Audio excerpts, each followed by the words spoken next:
Mike. Hi, everybody. Welcome to Capital to the Coast BNI. My name is Mike Manning. Each week, we bring you a local small business success story from one of our 41 chapters that cover the capital, which is Raleigh, Durham, and Chapel Hill, all the way to the coast, Wilmington, and points north and south. And if you're not familiar with BNI, it is Business Networking International, the world's largest networking organization. And our goal each week as members is to help each other grow their business, because one of BNI's core values is givers gain. And our local small business success story this week is Julie Popichak with Southern Realty Advantage. She is starting a core group in Southport, Oak Island area. So if you know anybody in that area looking to get into BNI and wanting to meet some professionals, I'd love to have you come visit. Julie, good morning. How are you? Good morning. How are you? I'm so glad to be here. I'm glad to have you on here. Okay, got to talk about your last name. What's the origin behind that? Because I'm assuming your maiden name was Smith or something like that, right? No, my maiden name was kind of hard to pronounce too. It was Colgan, which is Irish, and my married name, Popichak, is Ukrainian. So I don't have any ancestors that I know of over there. My husband's from Pennsylvania. There's a lot of Popichaks up in Pennsylvania, actually. Oh, really? Yep. Nice. Okay. Do you know any or do you know any good Ukrainian words or anything like that? I do not. Okay. Not at all. Because I always tell people if they're learning a second language, just use the words they use on the soccer pitch, and you'll be okay by making somebody mad or letting them know how you feel. So, all right. So Julie's in the real estate world, the business and the market the last couple of years. It's been a challenge for you guys, but what I have learned is it has thinned the herd, and the hustlers survive. Correct? I do think that is correct. Things are a little bit more difficult when you're working with buyers. You have to show them a lot more houses. When you're working with sellers, things are staying on the market a lot longer. There's a lot more marketing that needs to be done to get it sold, and just really working with both buyers and sellers throughout the process that is just taking a lot longer than it used to back in COVID 2020. And no matter how much you educate people, they still believe interest rates should always be at 2.8 or 3%. And actually, I think today's like what, 6.75 or somewhere in that range. Got it. Historically, that's still a low rate, isn't it? Historically, it is a low rate, but when you combine that with higher priced homes and insurance costs, all that, it really creates a tough scenario for a lot of buyers. But you're right. Historically, we've seen rates, I haven't personally, but back in the day, up to 18%. But it doesn't mean that it's not a great time to buy right now because there's so much more inventory out there. Buyers can be a lot choosier than they used to. Yeah, and back in the day when it was 3% and you were getting 12 offers for a listing and the asking price was 50,000 over and cash only and things like that. To buy a house today, you can do it. It's just different. And I don't think every time you're not going up against someone, but you're probably not going to go up against many other bids every time, are you? We're not seeing that today like we did, 5 years ago. Typically, when I'm working with a buyer, they can actually take a day or two to think about it. We see a property, they like it, they can do their homework because we're not worried that it's going to go under contract, in the next 5 minutes. So a lot of times they can either come in under list price, sellers will still, work with them. They can ask for more personal property than they did in the past, and we can structure it to where maybe sellers will pay a home warranty or seller concession to help toward closing costs. So there's just a lot more available to buyers right now just because the way the market is. So back in the day when it was just nuts, 3%, 2.8%, stuff like that, where was the wildest place you wrote an offer? And did you ever write an offer before you actually showed your buyers the house? Yes. So when I first got into real estate back in COVID 2020, that's when the market was super hot. I was brand new, so just kind of getting into it. But working with a buyer, a lot of these buyers were, in California, up north.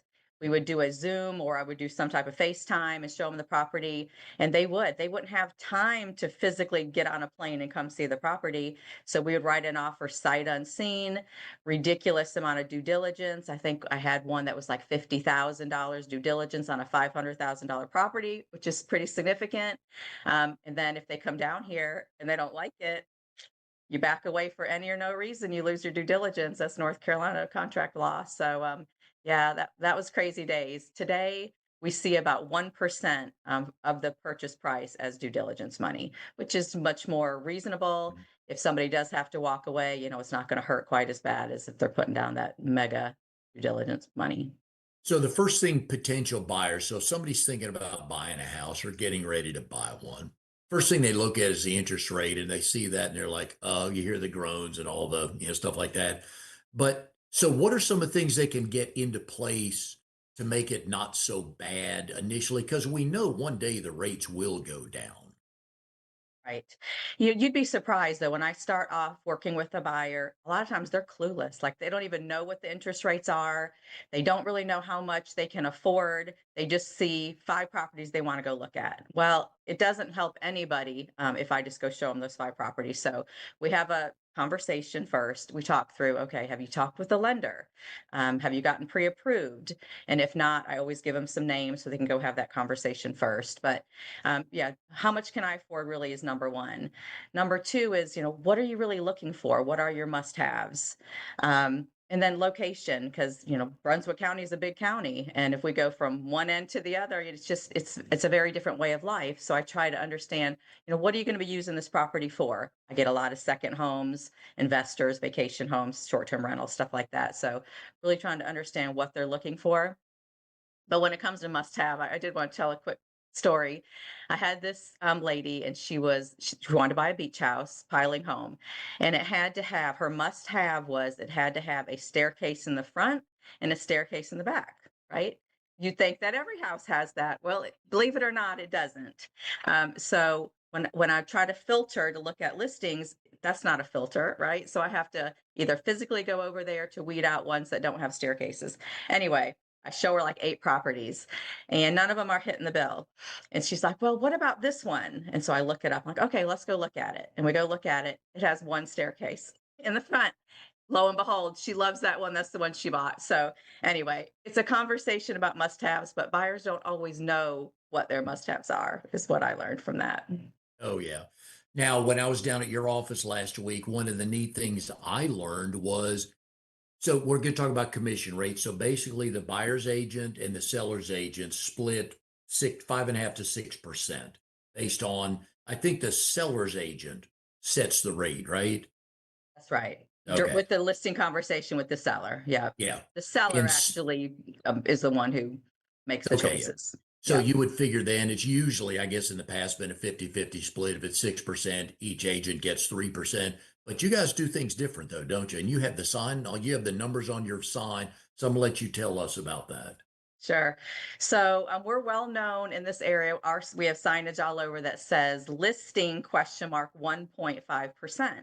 So we get a lot of calls that say, explain that to me. I don't understand what that is. So we list properties for less than our competition. Our competition, like you said, was about 5 to 6% total. Well, we do the listing side for 1.5, and then the seller will determine what they want to compensate a buyer's agent. So if you want to get buyer's agents to come and bring people and look at your properties, around 2.5 is typically what buyer's agents are used to getting. So if you add that together, a seller will be all in at 4% total for us to list and sell the home. But we do it full service. We offer everything and more than our competitors offer. We always do high def photos and floor plans and 360s and aerials and all of those things. And a lot of our competitors fall short on some of those. So we work off of volume. The more listings you have, the more buyers that you have. And we're always hoping to have a dual agency scenario with our marketing that will actually bring the buyer as well. So we started this over 2 years ago, kind of with the unique business model. And we were all a little skeptical at first. I have to say, as agents, we're like, oh, that's a lot of work for, a smaller amount. But instead of maybe 3, listings at a time, I have 10 to 13 listings, and then I have more buyers off of that. So um, it has been amazingly successful. It wasn't my idea. I wish I could, take benefit of it or claim of it, but it was the builder who owns our firm. It was his idea. He's just a fabulous businessman, and anyway, we all trusted him, and it's really doing well. And I don't believe many sellers know that they have a say so in the commission rate that's charged. I don't think they do realize that. And there was a big lawsuit, a year or so ago that really stemmed from the fact that sellers felt forced to pay all the commission. They didn't understand it. And as a result of the lawsuit, there's more transparency in communication and documentation of who pays what and how much. So that's really kind of the basis of the lawsuit and the findings. So yeah, sellers do have a choice. The hard part is that they can list their home and they can pay zero for a buyer's agent.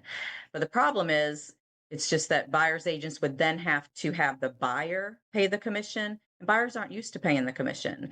So if I show a home, the seller's not paying my commission, I have to go back to the buyer and say, I'm sorry, if you want me to represent you with this home, you're going to have to pay it. I think that is our future, and that's what we're going to see more of, but we're just not quite there yet. So sellers are typically still paying both percentages.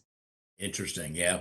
Yeah. And that's just another good thing to know about when you're the buyer or the seller. Have somebody like you explain, okay, how does this work? And because most of us are clueless on the times we bought houses. So, Right. all right. So you came from the medical world into real estate. What triggered that change? And then let's talk about how it got to the point where you finally did make that change. Yeah. So actually, real estate is my third career, which is so nice that you can actually make changes in life like that.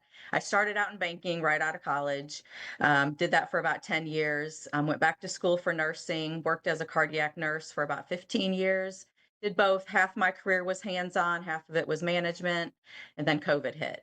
I was already working from home doing like a clinical stuff, internet based. My husband was working in a high rise in Charlotte. And then with COVID, we were both working from home. Well, we had already bought a beach house on Oak Island. And my husband's like, I'm not going back to the office. I just, once you get used to working from home, he was part of the great resignation, right? Everybody wanted to stay working from home. So at this point, my boys were out of the house. We were kind of empty nesters. Like, let's just do it. Let's kind of go into our pre retirement years doing something that we're just really passionate about. And my husband and I had gotten into real estate, both passionate about it from way back when. We flipped houses back when our kids were just, toddlers. Did some long-term rentals. Just really loved it. Right? He's very skilled at renovations and fixing things. And I really loved the hunt of finding a property for a really good price and negotiating and all that. So we're like, you know what? I'm going to get licensed in real estate so I can find my own properties. I never thought about working with the public. Just never crossed my mind. So I went ahead and got licensed while I was still working in nursing, so I could sell my house in South Carolina. We lived right outside of Charlotte. And so I got licensed and sold that. I had my first sale at Oak Island because we were kind of back and forth there for many months. And it was a family member. And so I got licensed in North Carolina and sold her a beach house. And then once we decided, we're just going to make the change, move down here permanently, I went ahead and got hooked up with a local boutique firm here on the island. I saw their signage was everywhere. And I'm like, oh, I contacted the agent and I said, can I do some open houses for you? Like I was independent. I worked for a company. I was just solo. And he's like, well, why don't you come and just talk to me about working with us? So I did. And then once I felt comfortable with this great team that I had joined, I went ahead and resigned from nursing and then jumped in with both feet. And the rest is history. Do you still have your nursing license? I do. So I'll keep it active. I worked way too hard to get it. Yeah. So, plus, when you have a license, I can do medical missionary work. I can volunteer. There's a lot you can still Oh, do. So I plan to keep it active until I'm just no longer able to do that kind of thing. okay. And how many CEUs a year do you have to go back to get training, stuff like that? Yeah, 30 every 2 years. Yep, Oh, 30 hours every 2 years. So not ridiculous. It's okay. more than real estate. So it's funny when my real estate comes up for renewal and my nursing, I'm just like crazy busy getting it all done. You're in class for sure. So day one, what was your goal on how you were going to get the word out that you are now a full-time realtor? The funny thing is, like, I didn't have that mindset at the time. Like, I had jumped into this. I knew that I had to be with the right people, right? So that's why I joined this firm that had a huge presence on the island, and I needed to learn. I was so green. Like, I mean, I had bought and sold many houses throughout my lifetime, but it's very different whenever you're doing all the contracts and that thing. So, this boutique firm, the owner, the broker in charge, was just very seasoned, very knowledgeable, and so I just, kind of shadowed him and kind of learned the ropes. And it wasn't until probably 6 months into it that I'm like, you know what? I really have to start doing this marketing thing. Like, I got to get my name out there. I got to get involved. Like, the first 6 months, my mind wasn't even there. It was just about trying to learn the ropes of how to do this job. And then what did you land on, the different ways to get your name out? Yeah, one of my colleagues, she's like, you know what? I was part of the Chamber of Commerce back in Winston-Salem. We should join the chamber. Well, our firm already had joined the chamber, so we could go already. I didn't know it.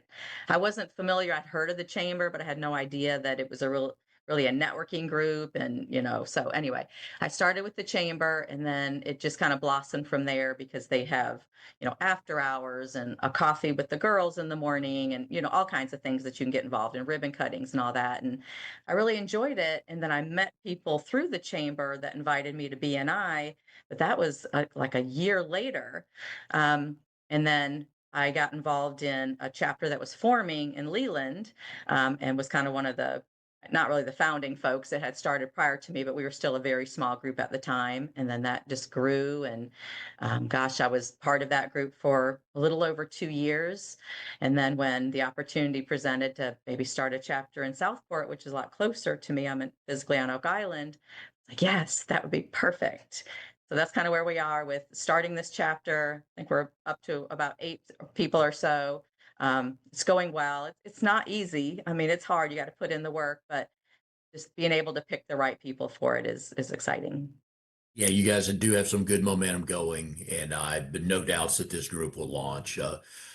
The last number I saw for the Triangle, there's about 12,000 licensed realtors. And so I got to believe in the Wilmington area, not that big, obviously, but there's a lot of realtors, aren't there? There are. So in Brunswick County alone, there's about 3,500 realtors. Yeah. So I'm part of the Brunswick County MLS. So that's kind of all the numbers that I look at all the time. And yeah, after my second year, I was in the top 300. And this past year, I'm in the top 100. So I was like so excited. I never got into it to be number one and try to, I didn't come into it for the money aspect at all. It was just I wanted something different and a new challenge. And yeah, I just fell into it, I guess. And being in a market where people are buying houses and are really excited about it, like they're happy, they're on vacation, they're buying a vacation home, investment property. It's different than maybe if you're in a city and you're dealing with school systems and, families and all the deadlines of getting in before school starts and stuff. I think it's just very different. I'm just very fortunate to be in this type of location. Well, and that feeds into my point when there's a realtor here in the Triangle I was talking to. I believe he said that 70% of the realtors here never have not done a transaction yet. So this goes back to experienced people like you. So when somebody's looking for a realtor, what should they, if I'm calling you today to list my house and you and I don't know each other, but somebody said, hey, I've heard this Julie lady's pretty good at it. What are the first couple questions I need to ask you to find out if I've found the right realtor for me? Yeah, and some people do ask these questions, and I think it's great. So number one, you should ask, do you work in real estate full time? Part-time agents cannot keep up with the market. You can't keep up with what's out there, pricing, doing market analysis and all that. It's just impossible. I tried it in the very beginning. It didn't work.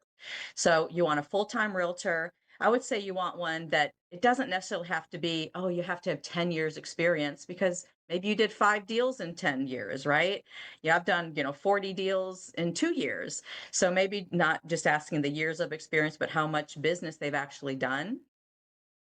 And then sometimes it's a communication and a personality fit.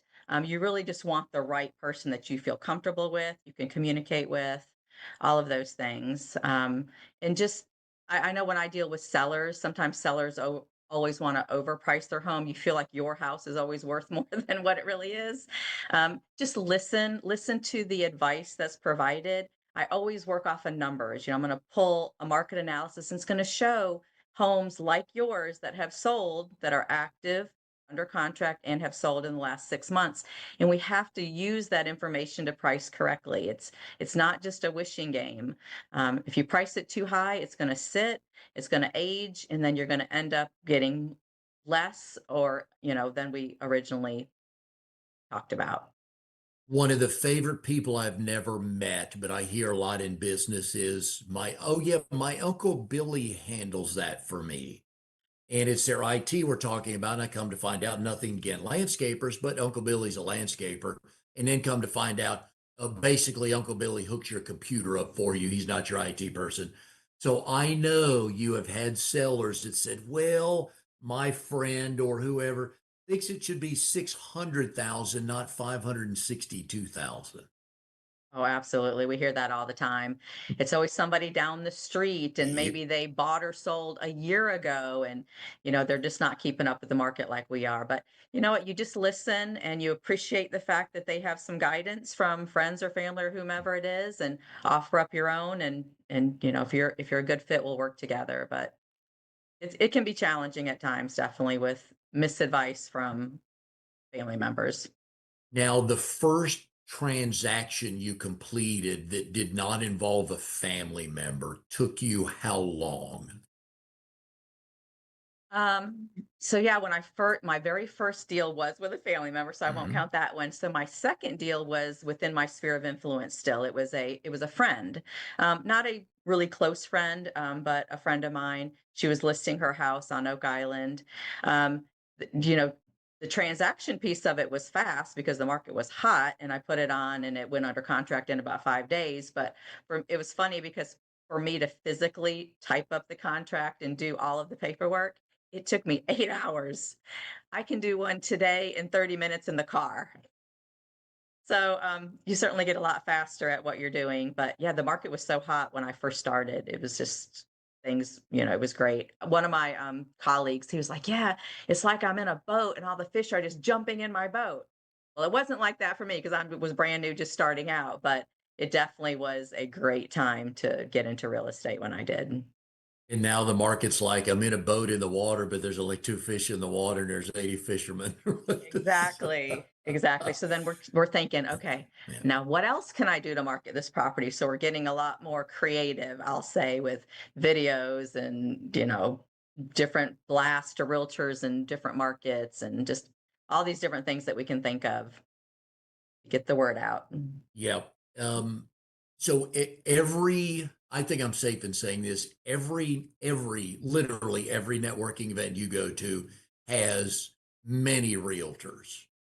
So how do you stand out in a market that's got so many people, not thinking about the 3,500 that are licensed, but the 12 that are there with you on a regular basis?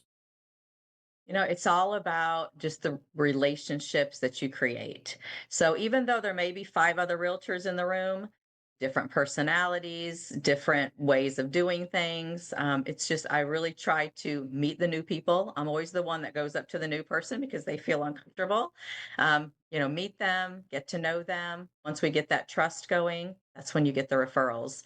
I did a little analysis because I think somebody was talking about it the other day, about kind of like your referral income from the different networking groups. And I've been a member of the Chamber of Commerce and going religiously for 4 years. And I have added to my income $8,000.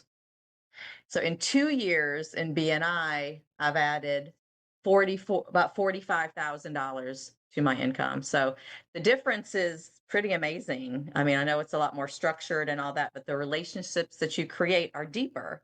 And just that trust, it's not the same when you just go, every now and then to like a chamber event.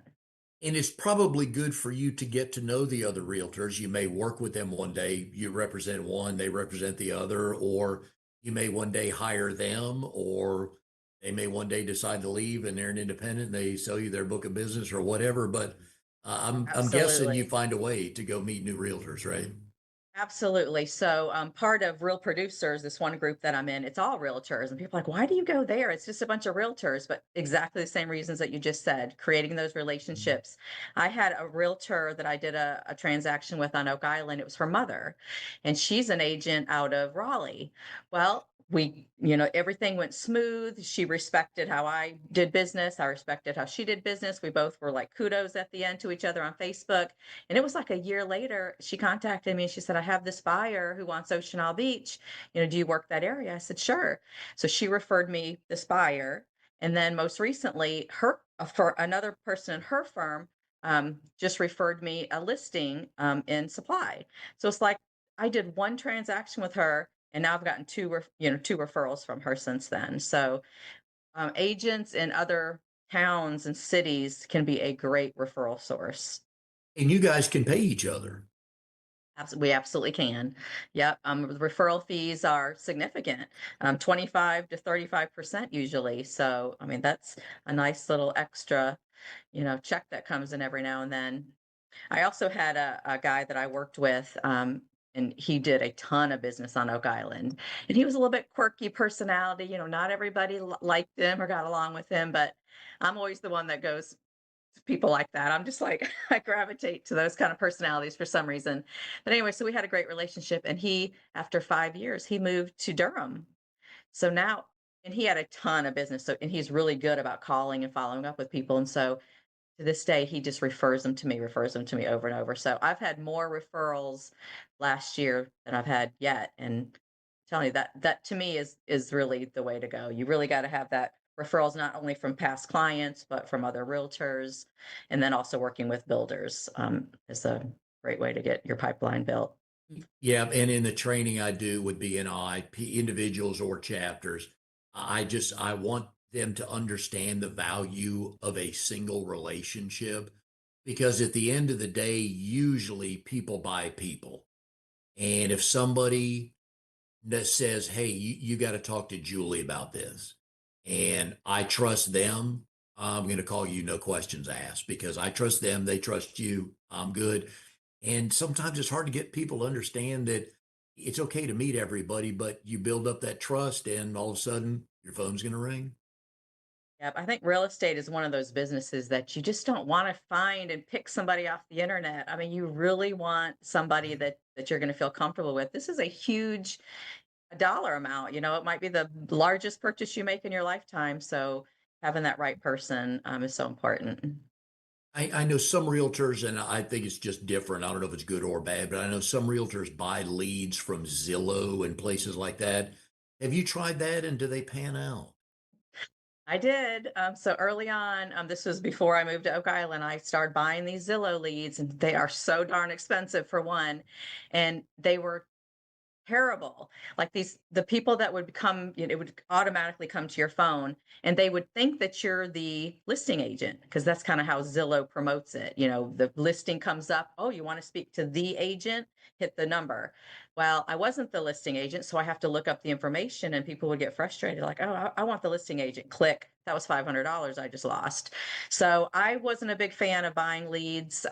Instead, our business model is that lower cost listing rate, and so we prefer to do that over buying any leads. So no, we have a website that, we can do lead capture and stuff like that. But we're not in the business of buying leads. When was there a moment or a transaction or a point in time where you knew, hey, I think this is going to work? I think after when I first started, I had like three listings back to back. And I was like, I love doing all the research, doing the market analysis, the number crunching. I'm a numbers person, so that was really, I really enjoyed that. And I was successful at it. And a lot of times when realtors are brand new, they're not allowed to do listings. They're only allowed to help buyers. So that was not the case where I was working, which I was very thankful for. And so I was like, gosh, I can see myself as just as a listing agent. Some people just differentiate themselves and just do one side or the other.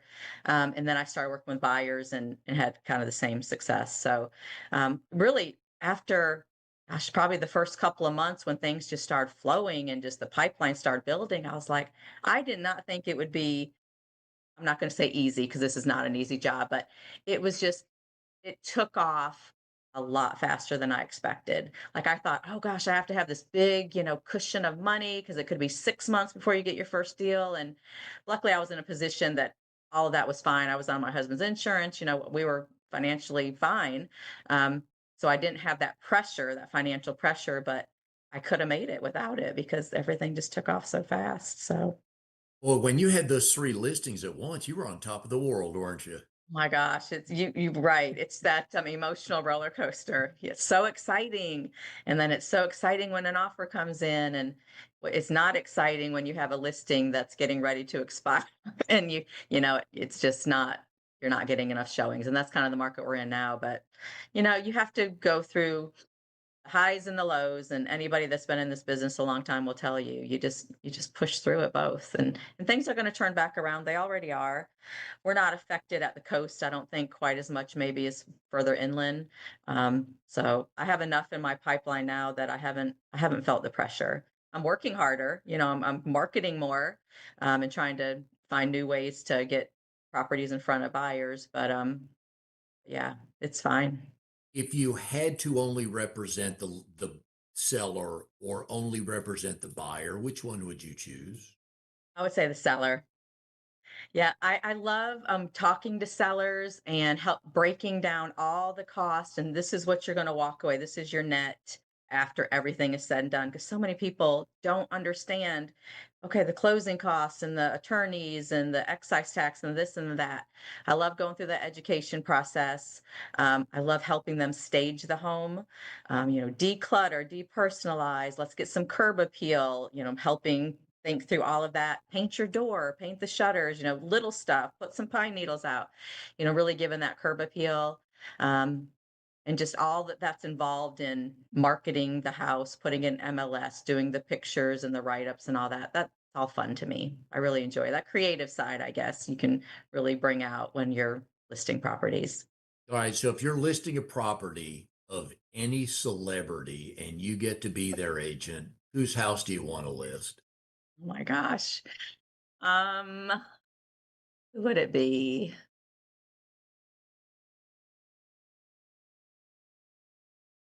That's a hard one, Mike. Let me think. Well, give me one or two.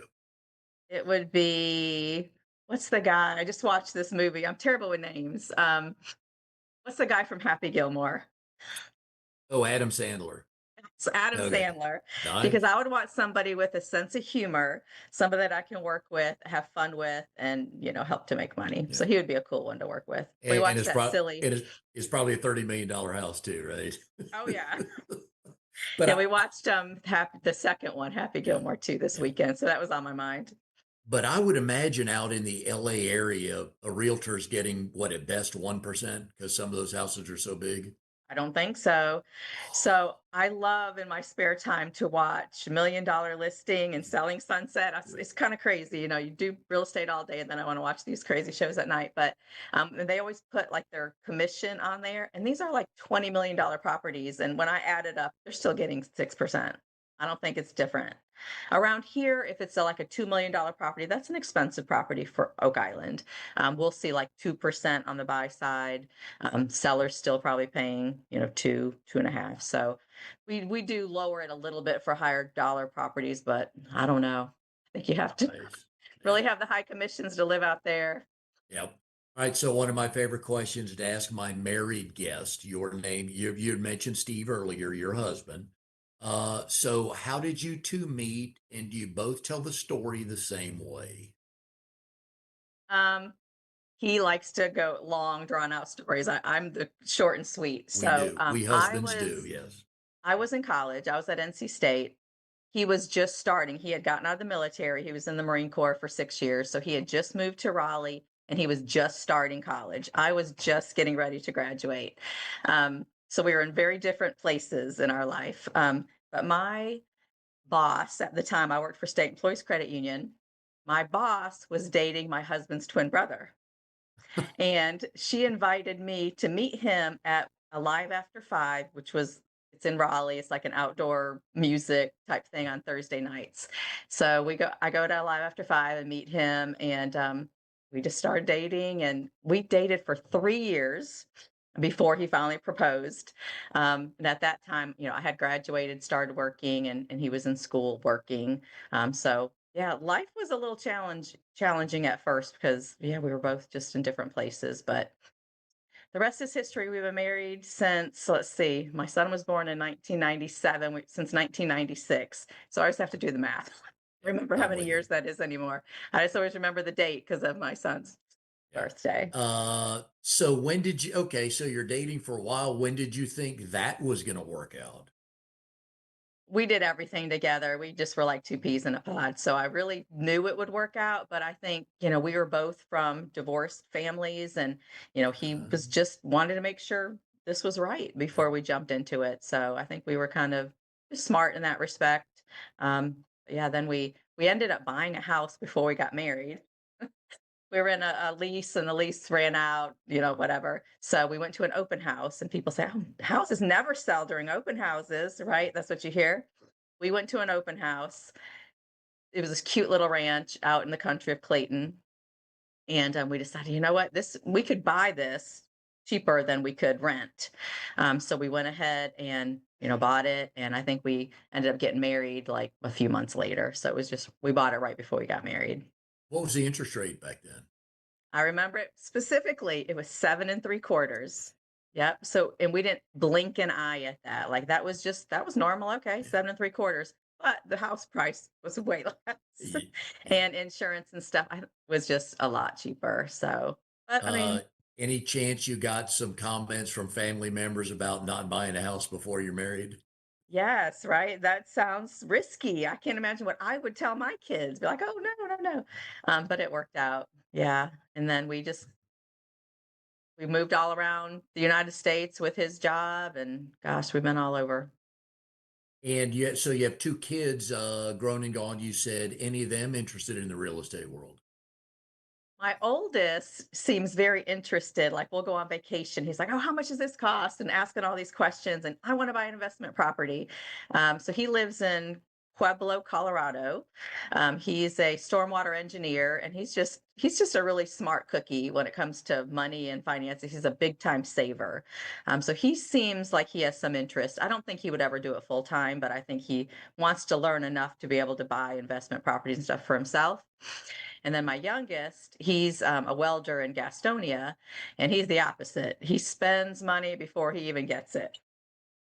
He spends more than the money that's coming in before it even comes in. So it's funny how you have kids on both ends of the spectrum and raised in the same way, I think. We have that same, we have two boys, and yes, yeah. It's like sometimes you think, wait, they both came from us, huh? But it makes the household fun when you get together, sitting around the table talking about things and learning that. So, all It right. So I does. think you might be the first. So I think your episode like number 266, something like that. I Okay. think you may be the first guest I've had on here with a master's degree from Eastern New Mexico. So how does one get from, because I think you were raised in Selma, That's right? right. So you go from Selma to NC State. How do you get to New Mexico? Online. That's how you Oh, get I to was New about to be Mexico. impressed, Julie. Uh, yeah, I've been along the East Coast a lot, lived in a lot of different states, but I have not lived in New Mexico. But I was working as a nurse for a big insurance company doing the clinical side, and like a lot of these companies threatened layoffs over and over and over. I've lived through like 4 different big layoff scenarios, and so I'm the type of person I always wanted Plan B.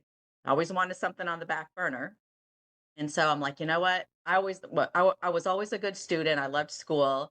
So I'm like, I'm going to go ahead and get my master's in business because that's what I'm interested in, and utilize my benefit, right? Because they were offering tuition assistance and stuff like that. So I went ahead, and when I was signing up, my husband was kind of feeling the same. I'm like, you know what? It's going to be very challenging, weekends and nights, and we're not going to be able to do a lot when I'm in school.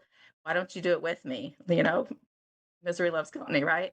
So he enrolled, and we both were in the same program at the same time. We'd get off work, go into the other room with our laptops, and we're on the computer for hours. But we did it together, which made it so much fun. And then it took two and a half years. We both graduated at the same time, and yeah, I never got out there to see the actual campus. I wish I would have, but maybe one day. Okay. Yeah, just I'm a celebrity graduate, so yes. Okay, so let's kind of talk to some folks watching the show that might think about getting their real estate license.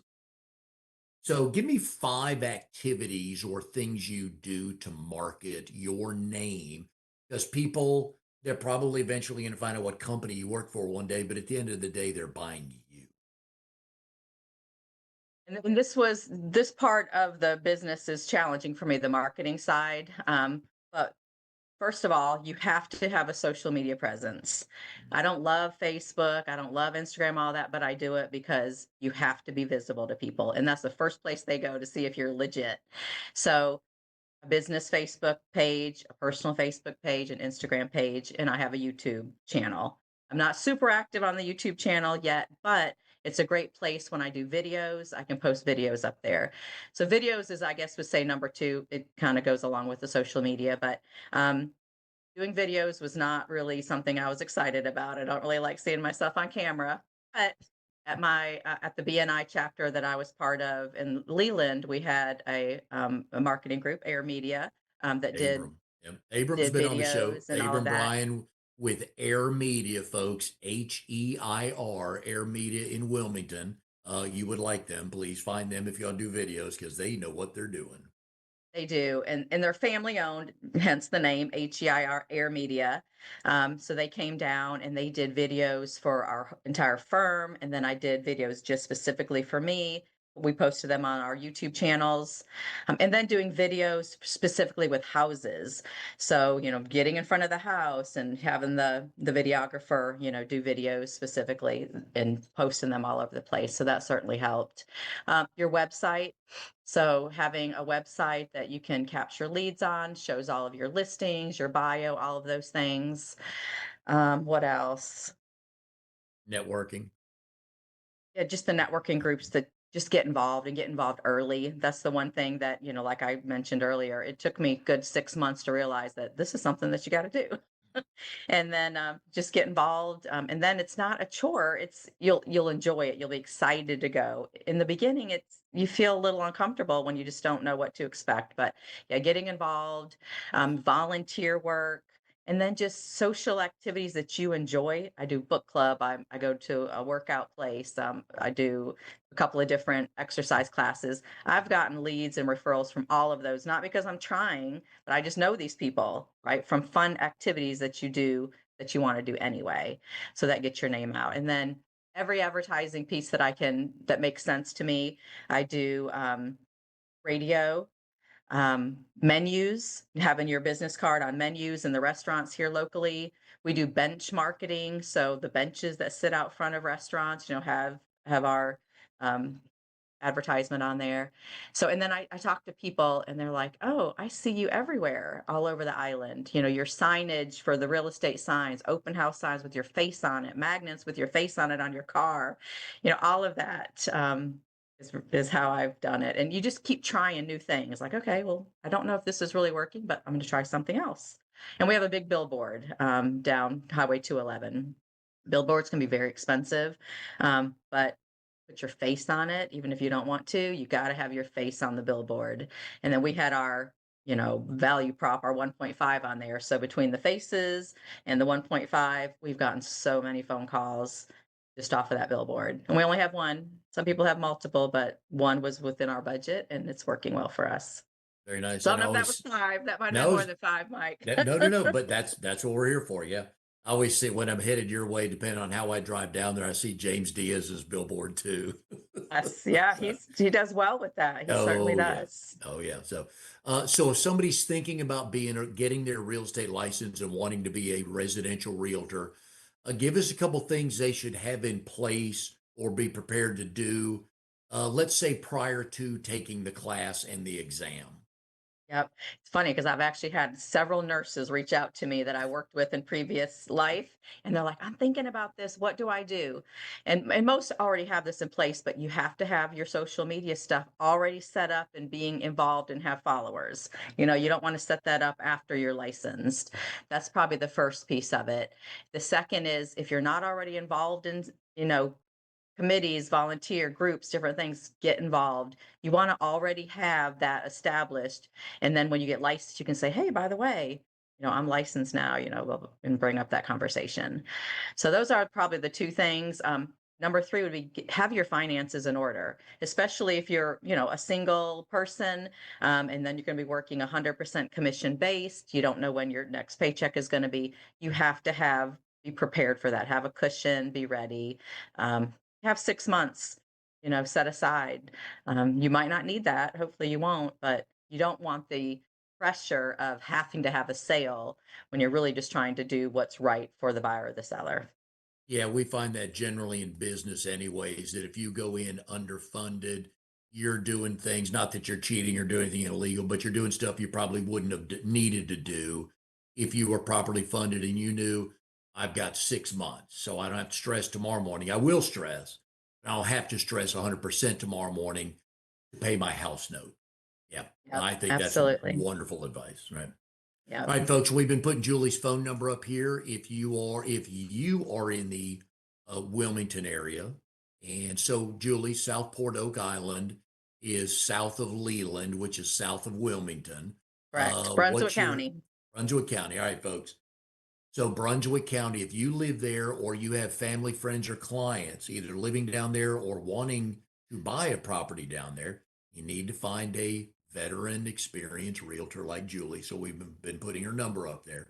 So please give her a call. She'll chat with you. No, you don't need to sign anything yet. She'll chat with you. Just kind of see where you both are, see if it fits. So I Absolutely. imagine you get a lot of those calls, right? And some Yeah, lead to something and some eventually lead to something. a lot of them don't, and that's fine. Let's just have a conversation. Let's just see where you're at. Talk Yeah, about the cool. market.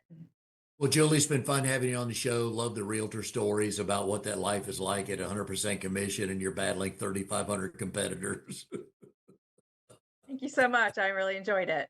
Yep. So again, if you're down in the Southport Oak Island area, get in touch with Julie. If you're interested in visiting or joining her core group, please do. And we will see everybody next time on Capital to the Coast BNI.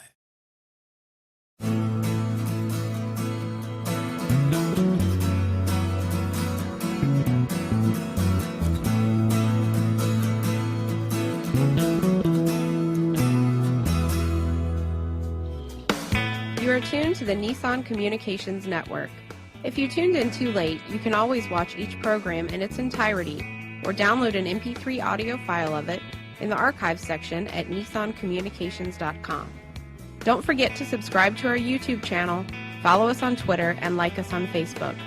Sponsored by StreamingGear.com and DeltaForce.net.